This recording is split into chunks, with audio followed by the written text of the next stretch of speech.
Hello students, welcome to Soumya's commerce station. So इस video में अपना chapter importance of human resources continue करेंगे।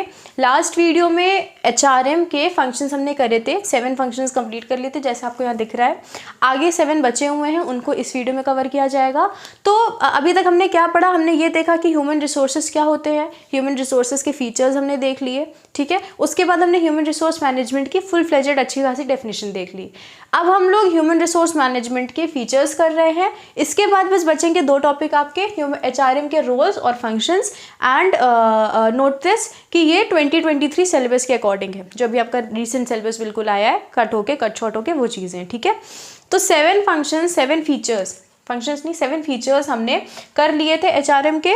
जो आपका था पहला था कॉम्प्रिहेंसिव, कि एचआरएम एक ऐसा फंक्शन है जिसमें हर तरह के लोग, जितने भी ह्यूमन रिसोर्स काम कर रहे होते हैं, उन सब के बारे में देखा जाता है, उन सबको मैनेज किया जाता है। पीपल ओरिएंटेड है, क्योंकि जो human resources they are people, लोग हैं, उनके ही प्रॉब्लम्स को सॉल्व करना, उनको ही मैनेज करना एचआरएम का फंक्शन होता है। तो ये सेकंड फीचर है। एक्शन ओरिएंटेड, एचआरएम कोई प्रोसीजर मेथड में बिलीव नहीं करता है, इसका फंक्शन मेन है, इसका मेन गोल है कि लोगों को जो प्रॉब्लम हो रही है ह्यूमन रिसोर्सेज को, उनको सॉल्व कर देना, ठीक है। इंडिविजुअल ओरिएंटेड, जो एचआरएम है वो ह्यूमन रिसोर्सेज को इंडिविजुअल बीइंग्स की तरह ट्रीट करता है rather than as a group. Development oriented, जो ह्यूमन रिसोर्सेज हैं उनकी डेवलपमेंट करना ट्रेनिंग से, हायर एजुकेशन से, ये एचआरएम का फीचर है। परवेसिव फंक्शन होता है एचआरएम, क्योंकि हर तरफ, हर ऑर्गेनाइजेशन में आपको एचआरएम मिल जाएगा, ठीक है। इवन जहाँ पर एचआरएम डिपार्टमेंट नहीं होते हैं, जिन बड़ी ऑर्गेनाइजेशन में होते हैं, छोटी ऑर्गेनाइजेशंस में नहीं होते हैं, वहाँ पर एचआरएम का काम एक मैनेजर को करना ही पड़ता है। किसी भी मार्केटिंग मैनेजर भी अगर है तो उसको भी अपने अंडर काम कर रहे लोगों की मैनेजमेंट करनी होती है, इरिस्पेक्टिव ऑफ द फैक्ट कि उस ऑर्गेनाइजेशन में एचआरएम का डिपार्टमेंट है या नहीं, ठीक है। फिर आता है continuous function. HRM continuous function है, ये नहीं कि एक बार हो गया तो खत्म, ये फंक्शन जो है चलता ही रहता है, ठीक है। ये आपके 7 फीचर्स हो गए थे। अब बाकी के 7 फीचर्स और बचे हैं, तो इन टोटल आपके 14 फीचर्स हैं। अब आप देखते हैं 8th फीचर विच सेज कि ये फ्यूचर ओरिएंटेड है। फ्यूचर ओरिएंटेड क्यों? क्योंकि देखो एचआरएम जो ह्यूमन रिसोर्सेज को मैनेज कर रहा है वो क्यों कर रहा है, ताकि ऑर्गेनाइजेशन के जो फ्यूचर गोल्स हैं वो अचीव हो सके। तो सिंस ऑर्गेनाइजेशन के फ्यूचर गोल्स को अचीव करना, साथ ही साथ जो ह्यूमन बीइंग्स हैं, ह्यूमन रिसोर्सेज हैं, उनके इंडिविजुअल गोल्स को भी अचीव करना, ये एम होता है एचआरएम का। इसलिए एचआरएम कैसा है, फ्यूचर ओरिएंटेड है, ठीक है। ये हो गया। 9th वाला देख लो। 9th फीचर कहता है that it is a challenging function. Challenging function क्यों है? क्यों आप एक एचआरएम को चैलेंजिंग फंक्शन बोलते हो? इसका फीचर ये है कि ये एक चैलेंजिंग फंक्शन है। क्यों? कौन सा चैलेंज एचआरएम को फेस करना पड़ता है? सबसे बड़ा चैलेंज, सबसे बड़ा प्रॉब्लम या सबसे ज़्यादा स्किल जिस चीज़ में चाहिए वो है एक इंसान को समझने में, उसको मैनेज करने में, ठीक है। एक ऑर्गेनाइजेशन में इतने सारे लोग काम कर रहे होते हैं, सब डायनेमिक होते हैं, हेट्रोजीनियस हैं, जो आपके एचआर के फीचर्स हैं, उनकी वो एक ही सिचुएशन में अलग अलग तरीके से रिएक्ट करते हैं। अलग अलग लोग एक पर्टिकुलर सिचुएशन में अपने अपने तरीके से रिएक्ट करते हैं। किस चीज़ से उन्हें कब बुरा लग जाए, कौन सी चीज़ उन्हें अच्छी लग जाए, ये नहीं समझ सकते, ठीक है। इंसानों को समझना कहते हैं सबसे मुश्किल काम है। तो इसलिए एचआरएम क्या कर रहा है, इंसानों को ही समझ रहा है, ठीक है, ह्यूमन रिसोर्सेज के साथ डील कर रहा है। तो ये चैलेंजिंग फंक्शन हो जाता है। अब जैसे कि आप ह्यूमन रिसोर्सेज को मशीन की तरह ट्रीट नहीं कर सकते हो, या ऑब्जेक्ट की तरह ट्रीट नहीं कर सकते हो। जैसे हमारी जो टीचर थी जिन्होंने हमें कॉमर्स पढ़ाई है, उन्होंने बहुत ही अच्छा एग्जाम्पल दिया था। उन्होंने यही बोला कि आप क्लास में बैठे हुए हो, सबसे पीछे रखी जो बेंच है, आगे जो रखी हुई है बेंच, उसको उठा के सबसे पीछे रख दिया जाए, ठीक है। तो आगे बेंच रखी, आपने उठा के उसको पीछे रख दी, क्या उस बेंच को कोई फ़र्क पड़ेगा? नहीं पड़ेगा। बेंच को कुछ फीलिंग्स नहीं है, बेंच के पास फीलिंग्स नहीं है। लेकिन अगर एक बच्चा है जो आगे बैठा हुआ है और आप बिना किसी वजह उसे उठा के बिल्कुल पीछे बिठा दोगे, और वो बच्चा आगे बैठने वाला है, पढ़ने लिखने वाला है, उसको अपने पीछे बिठा दिया, तो वो बहुत ज़्यादा इफेक्ट हो जाएगा उस चीज़ का, उस पर वो बहुत ज़्यादा उस चीज़ में सोचने चला जाएगा कि ऐसा उसने क्या कर दिया कि वो उसको पीछे बिठा दिया गया, क्योंकि उसमें इमोशंस है, फीलिंग्स है। तो इससे बढ़िया कॉन्सेप्ट आई डोंट थिंक है ह्यूमन रिसोर्सेज को समझने का। इसीलिए ये एक चैलेंजिंग फंक्शन है।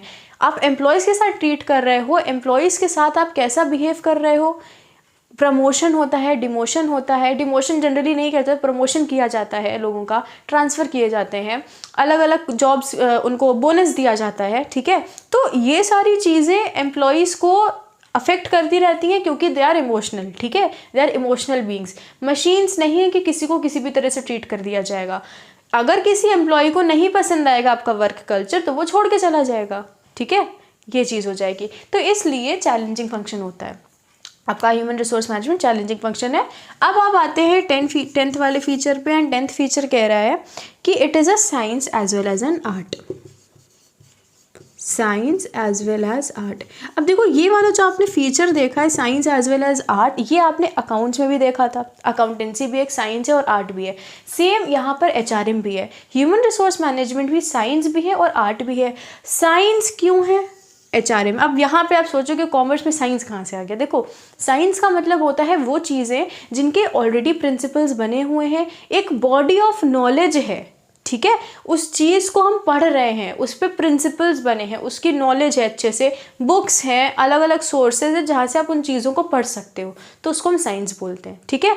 वैसे तो अगर आप साइंस की बात करो तो they are based on fundamental principles, ठीक है। कॉमर्स में जो आप इन चीज़ों को मैनेजमेंट वगैरह को देख रहे हो, ये एक तरीके से सॉफ्ट साइंस होती हैं, क्योंकि साइंस भी है और आर्ट भी है, तो सॉफ्ट साइंस इनको जनरली हम बोलते हैं। ह्यूमन रिसोर्स मैनेजमेंट, अभी आप ये क्या कर रहे हो, आप HRM को पढ़ रहे हो, आपके पास HRM के फीचर्स, ह्यूमन रिसोर्स क्या होता है, उसकी डेफिनेशन, फंक्शन, सारी चीज़ें आपके में रिटन फॉर्म में, एक नॉलेज के फॉर्म में आपके पास अवेलेबल है, जिसको पढ़ के आप इस डिसिप्लिन के बारे में समझ सकते हो, इस मैनेजमेंट के बारे में समझ सकते हो। इसलिए इसको साइंस बोला गया है, क्योंकि इसकी एक बॉडी ऑफ नॉलेज है। आर्ट क्यों है? आर्ट इसलिए है कि एक्चुअली में जब आप ह्यूमन रिसोर्स मैनेजमेंट में जाओगे as a manager, as an HR manager, तो वहाँ पर आपको इस पढ़ी हुई नॉलेज को आर्ट की तरह यूज़ करना है, आपको स्किल की तरह यूज़ करना है। ऐसा नहीं है कि आपको पहले से बता दिया जाएगा कि हाँ ये प्रॉब्लम हो रही है, इस प्रॉब्लम में ऐसे ही बिहेव करना है, ऐसा नहीं हो सकता है।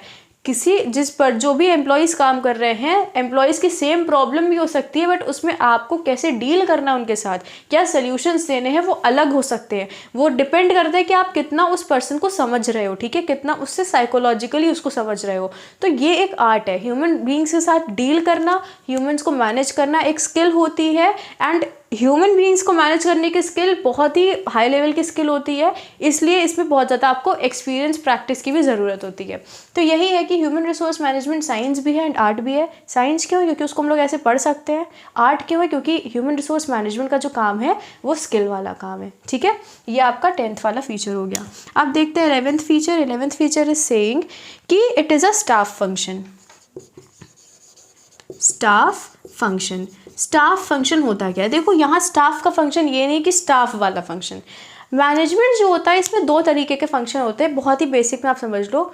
एक होते हैं लाइन फंक्शन, एक होते हैं स्टाफ फंक्शन, ठीक है। अभी इतना समझो, लाइन फंक्शन होते हैं, स्टाफ फंक्शन होते हैं। लाइन फंक्शन वो फंक्शन होते हैं जो बिजनेस है, जिस भी ऑर्गेनाइजेशन की बात कर रहे हैं, लाइन फंक्शन वो फंक्शंस होते हैं, वो लाइन फंक्शन में क्या होते हैं? मैनेजर्स होते हैं। सबसे पहली बात, फंक्शन में मैनेजर्स होते हैं। लाइन फंक्शन में वो मैनेजर्स होते हैं जो ऑर्गेनाइजेशन का जो मेन काम है, अगर वो प्रोडक्शन का काम है, मार्केटिंग का काम है, फाइनेंस का काम है, इन सारे काम को देखते हैं। स्टाफ फंक्शन में वो मैनेजर्स होते हैं जो इन लाइन फंक्शन के मैनेजर्स को असिस्ट करते हैं, एडवाइस करते हैं, सपोर्ट करते हैं। तो ये बताया जा रहा है कि जो ये ह्यूमन रिसोर्स मैनेजमेंट का फंक्शन है ये एक स्टाफ फंक्शन है, ठीक है। एक ऑर्गेनाइजेशन का मेन काम ये नहीं है कि उसको अपने ह्यूमन रिसोर्सेज को मैनेज करना है, लेकिन ये एक हेल्पिंग वाला, एक सपोर्ट वाला काम है। मार्केटिंग डिपार्टमेंट, मार्केटिंग का काम करना, प्रोडक्शन का काम करना, सेल्स का काम करना, ये मेन फंक्शन होता है एक ऑर्गेनाइजेशन का। लेकिन जो ह्यूमन रिसोर्स मैनेजमेंट है ये एक स्टाफ फंक्शन है।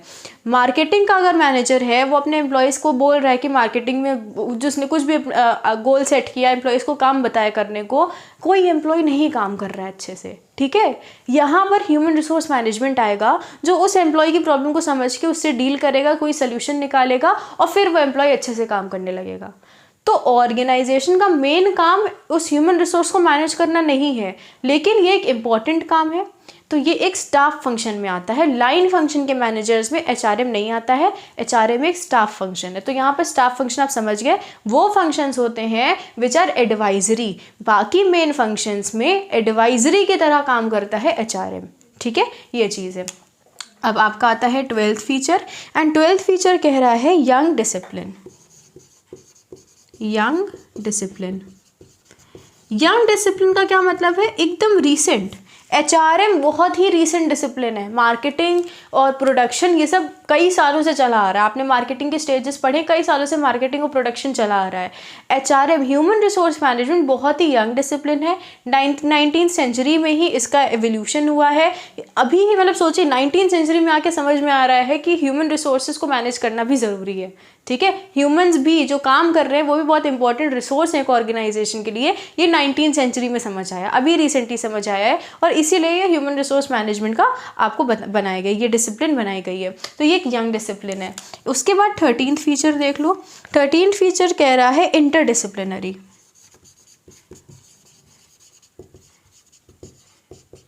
इंटरडिसिप्लिनरी, इंटर और डिसिप्लिनरी, एक वर्ड आ रहा है इंटर, दूसरा वर्ड आ रहा है डिसिप्लिनरी। डिसिप्लिनरी कहाँ से है? डिसिप्लिन से आया है। डिसिप्लिन होते क्या है? इंटरडिसिप्लिनरी जहाँ भी आप देखोगे कॉमर्स में सेम मतलब होता है। डिसिप्लिन का मतलब होता है field of study. Sociology, sociology subject होता है, साइकोलॉजी, एंथ्रोपोलॉजी, इकोनॉमिक्स, ये सब सब्जेक्ट्स होते हैं जिनको हम डिसिप्लिन्स बोलते हैं। क्या बोलते हैं? डिसिप्लिन्स बोलते हैं। एचआरएम का फीचर है कि ये इंटरडिसिप्लिनरी है। इसका मतलब है कि जो ये एचआरएम है, ह्यूमन रिसोर्स मैनेजमेंट है, इसमें अलग अलग डिसिप्लिन से हम नॉलेज को लेकर ये एचआरएम हमने बनाई है। देखो एचआरएम ह्यूमन रिसोर्स मैनेजमेंट में आप सोशियोलॉजी की भी चीज़ें फॉलो करते हो, साइकोलॉजी की भी चीज़ें फॉलो करते हो, उससे भी कुछ सीखते हो, एंथ्रोपोलॉजी से भी सीखते हो। कैसे? क्योंकि सोशियोलॉजी क्या है? सोशियोलॉजी एज अ सोसाइटी से डील कर रहा होता है। ठीक है, सोसाइटी के बारे में बता रहा होता है। तो हम अगर ह्यूमन रिसोर्सेज को मैनेज कर रहे हैं तो they are also a part of society. ठीक है, तो सोशियोलॉजी की नॉलेज भी हम ले रहे हैं। साइकोलॉजी, एक ह्यूमन बीइंग को समझने के लिए हमें उसके मेंटल लेवल को, उसके साइकोलॉजी को समझना है। ठीक है, तो उसके लिए हमें साइकोलॉजी से भी कुछ ना कुछ पढ़ना पड़ेगा। उस ह्यूमन रिसोर्स मैनेजर को साइकोलॉजी की भी नॉलेज होनी चाहिए, सोशियोलॉजी की नॉलेज होनी चाहिए, एंथ्रोपोलॉजी की नॉलेज होनी चाहिए। तो क्योंकि एक एचआरएम में, ह्यूमन रिसोर्स मैनेजमेंट में जो मैनेजर्स हैं उनको अलग अलग डिसिप्लिन की नॉलेज होनी चाहिए, इसलिए एचआरएम को इंटरडिसिप्लिनरी बोला गया है। इंटरडिसिप्लिनरी किसी भी जगह आपके फीचर में आएगा तो आप समझ जाना कि इस पर्टिकुलर चीज़ में अलग अलग सब्जेक्ट से नॉलेज ली गई है। ठीक है, ये आपका 13th फीचर है। अब लास्ट आपका 14th फीचर बचा है, उसको यहीं पर लिख दिया जाता है। ये कह रहा है नर्वस सिस्टम। नर्वस सिस्टम, फिर बोलोगे फिर साइंस आ गई यहाँ पे। साइंस क्यों आ जाती है? साइंस नहीं पसंद होती कॉमर्स वालों को, ऐसा है? सब पसंद होती है, सब अच्छी चीज़ है, सब ज़रूरी है। साइंस, कॉमर्स, आर्ट दुनिया को चलाने के लिए सब ज़रूरी है। ठीक है, नर्वस सिस्टम। नर्वस सिस्टम क्यों है? देखो नर्वस सिस्टम हमारी बॉडी में क्या करता है। अब नर्वस सिस्टम जिसने पढ़ा है उसको आता है, नहीं पढ़ा है उसको भी जानना पड़ेगा। देखो नर्वस सिस्टम क्या होता है कि हमारे बॉडी में जो नर्वस सिस्टम है, बाकी जितने भी मेन क्या होता है, नर्वस सिस्टम के पार्ट्स होते हैं, ब्रेन होता है हमारा, ठीक है, और स्पाइनल कॉर्ड, ये सब मेन। ठीक है, एकदम मेन चीज़, एकदम बेसिक में बता रहे हैं, गुस्सा मत हो जाना तुम लोग। ठीक है, नर्वस सिस्टम, तो नर्वस सिस्टम का बेसिक काम ये है कि पूरी बॉडी को वो इंटीग्रेट कर रहा होता है। जो नर्वस सिस्टम, हमारा ब्रेन, हमारा स्पाइनल कॉर्ड जो है, और ब्लड, ये पूरी बॉडी को, पूरी बॉडी के एक एक जगह नर्वस सिस्टम आपका है। आप जो कोई भी रिस्पॉन्स दे रहे हो, ठीक है, आप चाय होती है, ठीक है, गर्म चाय होती है, आप उसको छूते हो तुरंत हाथ हटा लेते हो, ठीक है, क्योंकि गर्म लग रहा है, इतनी जल्दी वो स्टिमुलस रिस्पॉन्स हुआ। ये सब नर्वस सिस्टम आपका। नर्व्स, आपकी बॉडी में कितनी सारी नर्व्स होती हैं, ठीक है, तो ये जो नर्व्स है यही आपका सारा स्टिमुलस रिस्पॉन्स करवा रही हैं। गर्म चीज़ को छू के आप हाथ अगर हटा रहे हो तुरंत, तो ये आपका रिस्पॉन्स है, ठीक है। और क्यों हुआ? क्योंकि आपके नर्वस सिस्टम ने काम किया, ठीक है, स्पाइनल कॉर्ड से होता है ये। तो नर्वस सिस्टम का मतलब है जो पूरी बॉडी को आपका जोड़ सकता है, पूरी बॉडी में हर जगह प्रेजेंट है। तो वही बोला जा रहा है कि human resource management nervous system है। ऐसा नहीं है कि एक कोने में ऑर्गेनाइजेशन में, एक कोने में ह्यूमन रिसोर्स मैनेजमेंट बैठा हुआ है, अपने लोगों में घुसा काम कर रहा है, हो गया, ऐसा नहीं है। देखो मार्केटिंग का अगर आप सोचो, मतलब मार्केटिंग मैनेजमेंट की आप बात करो, तो मार्केटिंग मैनेजमेंट का क्या काम है? मार्केटिंग से रिलेटेड जितनी चीज़ें वो देख रहा है। प्रोडक्शन मैनेजमेंट अपना प्रोडक्शन से रिलेटेड चीज़ें देख रहा है, ठीक है। सेल्स वाला डिपार्टमेंट जो, वो अपना सेल्स से रिलेटेड देख रहा है। पर ह्यूमन रिसोर्स मैनेजमेंट अपना बैठ के कुछ नहीं कर रहा है। ह्यूमन रिसोर्स मैनेजमेंट इन सारे डिपार्टमेंट में बैठे हुए ह्यूमन रिसोर्सेज को मैनेज कर रहा है। ठीक है। तो ह्यूमन रिसोर्स मैनेजमेंट एक नर्वस सिस्टम है ऑर्गेनाइजेशन का, जो पूरे उस ऑर्गेनाइजेशन के हर एक फंक्शन को इंटीग्रेट कर रहा है, जोड़ रहा है, हर जगह से लिंक्ड है। जैसे हमारी बॉडी में जो नर्वस सिस्टम है हमारा ब्लड से पूरी बॉडी में लिंक्ड है, हमारा ब्रेन और स्पाइनल कॉर्ड पूरी बॉडी के एक्शंस को कंट्रोल कर रहा है। तो उसी तरीके से ह्यूमन रिसोर्स मैनेजमेंट भी एक ऑर्गेनाइजेशन में एम्बेडेड है, इंटीग्रेटेड है, लिंक्ड है with all the departments of the organisation. तो इसलिए एचआरएम को नर्वस सिस्टम भी बोला जाता है। तो ये आपके 14 फीचर्स थे एचआरएम के। फीचर्स खत्म हो गए हैं। अब देखो, ये जो आपका है 2023 के सिलेबस के हिसाब से है, रोल्स और फंक्शंस बचेंगे एचआरएम के, वो हम लोग आगे की वीडियोस में करेंगे। अभी हमने क्या क्या कर लिया है, ह्यूमन रिसोर्स का क्या होता है उसको देखा, ह्यूमन रिसोर्स के फीचर्स देखे, ह्यूमन रिसोर्स मैनेजमेंट की डेफिनेशन देखी, ह्यूमन रिसोर्स मैनेजमेंट के 14 फीचर्स देख लिए। अब बस रोल्स और फंक्शंस बचा है, इनको कर लेंगे तो आपका 9th चैप्टर कंप्लीट हो जाएगा। अब इसके भी टेलीग्राम चैनल का आपको बता दिया गया है, टेलीग्राम चैनल बन चुका है, उसका नाम है सौम्यास कॉमर्स स्टेशन नोट्स। नहीं मिल रहा है तो कम्युनिटी पोस्ट पड़ी है, कम्युनिटी पोस्ट में लिंक है, वहाँ से भी जाके आप ज्वाइन कर सकते हो। और उस चैनल पे सारी नोट्स आपको अवेलेबल करवा दी जाएंगी। अभी फ़िलहाल मार्केट्स एंड मार्केटिंग की नोट्स अपलोड हो गई हैं, ठीक है, बहुत ही ब्रीफ में नोट्स हैं एंड आई होप आपको समझ आएगा। अगर उसमें कुछ चेंजेस चाहिए then do tell in the comments, और टेलीग्राम पे भी आप बता सकते हो तो वो कर दिया जाएगा। एंड पढ़ो, कोई दिक्कत हो रही है तो पूछ लो and take care of yourself, study hard, bye bye.